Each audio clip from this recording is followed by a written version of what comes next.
and welcome to another edition of the One Team We Agree On. I'm Jillian. I'm Kyle. How are you doing today? Slowly but surely getting my voice back, but I'm doing well. Good, good, good. Yeah, same here, same here. Gearing up for a exciting another weekend of Union soccer, hopefully. Yes, heading to So, Montreal tomorrow. so depending on when you hear this, will probably be out the week after Montreal. But we got another exciting guest coming up.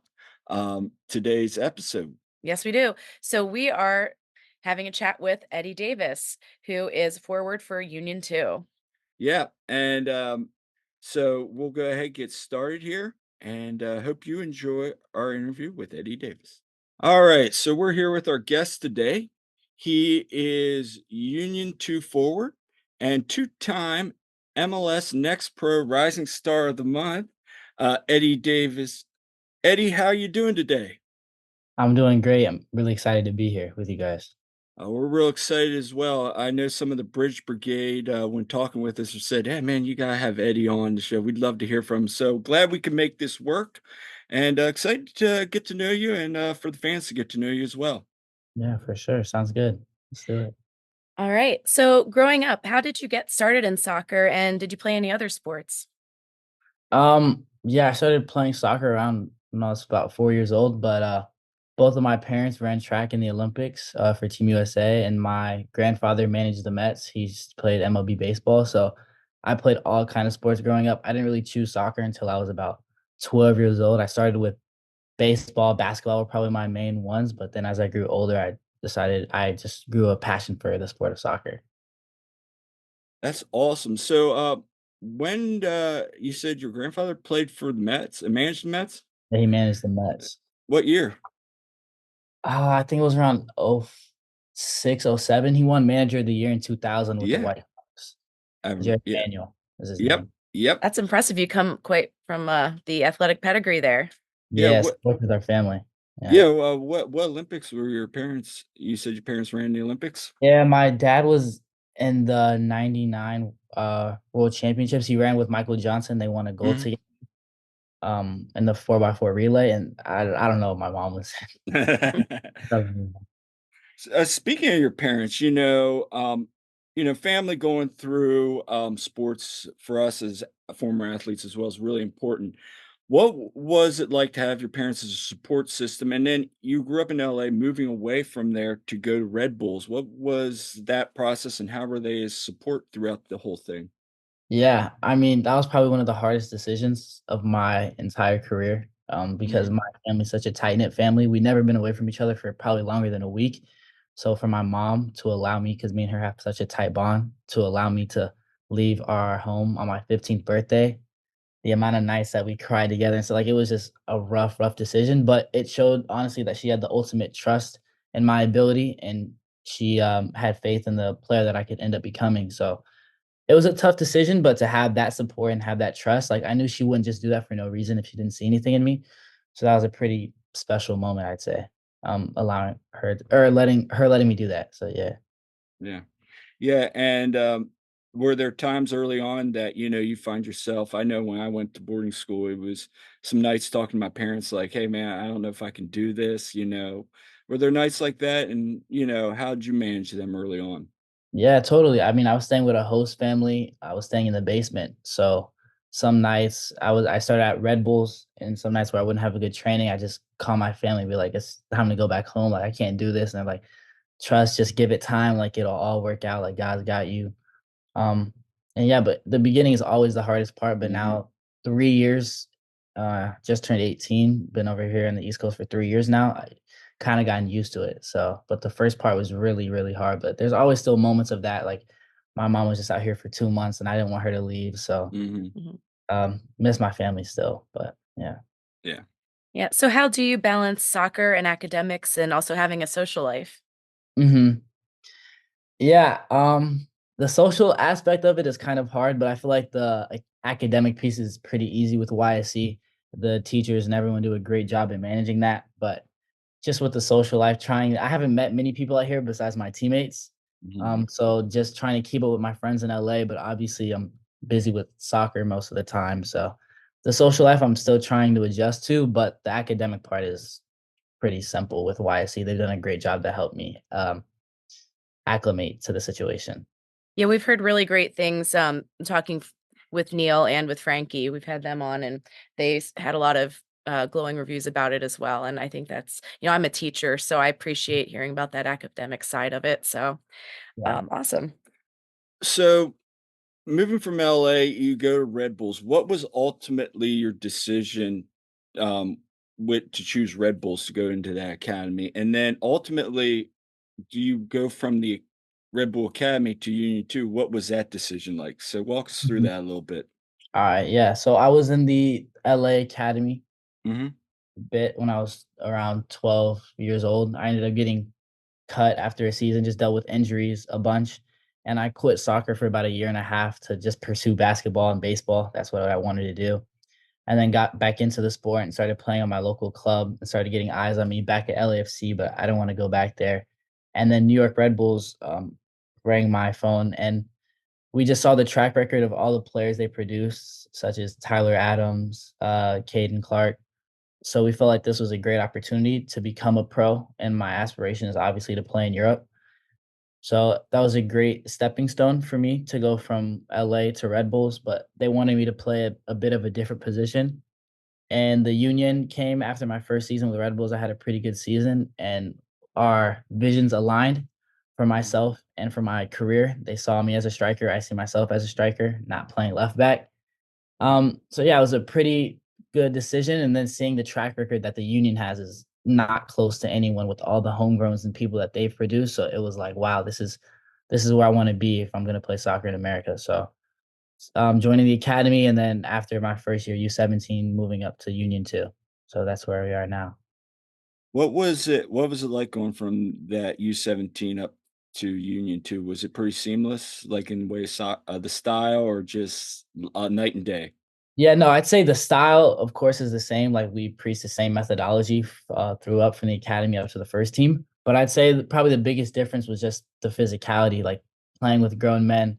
I'm used to just using my athletic abilities to just blow by defenders and win all these headers and stuff. But I'm playing against 23, 24-year-old center backs, and it's a whole different sport trying to learn how to score different types of goals and stuff. It's been pretty difficult, but now I put a lot of work in over the break, over the winter break, and I'm seeing to the rewards of that work that I've had put in so far. But it was a difficult sort of transition, but now I'm seeing it, my work pay success. So, what would you say are the biggest similarities and differences between the Red Bulls and the Union that you've noticed with both? I'd say the playing styles for sure. Like when you watch us play, it's super the same methodologies. The pressing, that was something like in LA. It's a lot of Hispanic players, so we like to pass the ball a lot, play tiki taka type soccer. But moving to the East Coast was a whole different sport. Like it's way more physical. Um, and yeah, that was probably the same similarities I saw with the Red Bulls and Union 2. Just the intensity and the energy and the press was something that you don't ever see on the West Coast. So let's talk about who's had the biggest impact on your career, and then also who do you model your soccer game after? Yeah. I'd say the person who's probably had the biggest impact on my career is our assistant coach, Bradford Jameson. I've known him since I was 5 years old. He was playing for Galaxy, uh, Hmm.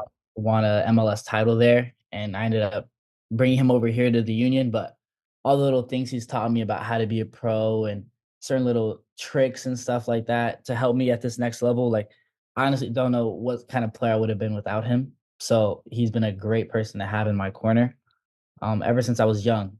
And the person I model my career after is probably Thierry Henry. We have similar Hmm. builds, same position basically. So watching someone like that play at the highest level who has my similar framework, I love to watch his game. Like before my game, I'm watching Thierry Henry highlights. Hey, you mentioned Brett for a second there, and what's the best bit of advice he's given you?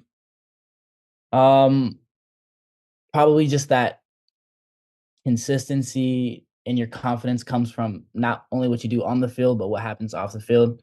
So like me winning a rising star of the month or whatever, like of course that's awesome, but that came from all the stuff that I've been doing outside, all my pre-work, all my extra trainings, and just sticking to a schedule. So just confidence comes from a routine and sticking to that. That's probably been the biggest words of advice, and that's helped me through this entire season. Right. So, who have you made connections with on the first team? Um, Mainly the guys who come down with us. I'm cool with Marcus Anderson, Sanders Gabo, Makanya, and then Quinn, Nate, and Jack McGlynn are pretty cool guys. I see them around a lot. Now, have you trained with the first team and worked with the head coach Jim Curtin at all? I've not yet. I've done a couple IDPs with the first team strikers like Mhm. Uba, Mhm. Rafa, Dono. We've done IDPs together, but I haven't been in a training. But I've talked to Jim a couple times. He's a cool guy. Yeah, and head coach Marlon LeBlanc. How would you describe him as a coach and as a person on and off the field? Yeah, I mean, I'd say as a coach, like he preaches development, and so far he's stuck to that, and he's always looking in our best interests. He wants us to win, but he always puts the development first, and that's something that I really, really appreciate, especially in this point of my career. And I'd say he's a great person. He's easy to talk to, always has something to say. We can always laugh, always has a joke. So I think he's a great guy and a great coach as well. Awesome, awesome. Do you have any pregame rituals? And if so, what are they and have they changed over time? Pregame rituals. Not really. I mean, I just talk to my family. We get on a group FaceTime. I call my Mhm. entire family, grandparents, uncles, everyone, get on the phone, pray, whatever it is. And then typically I just like to lock in by myself. If that's just in my room, visualizing how I see the game going, visualizing myself scoring. I do a lot of visualization, I'd say, and just talking to my family back home in LA.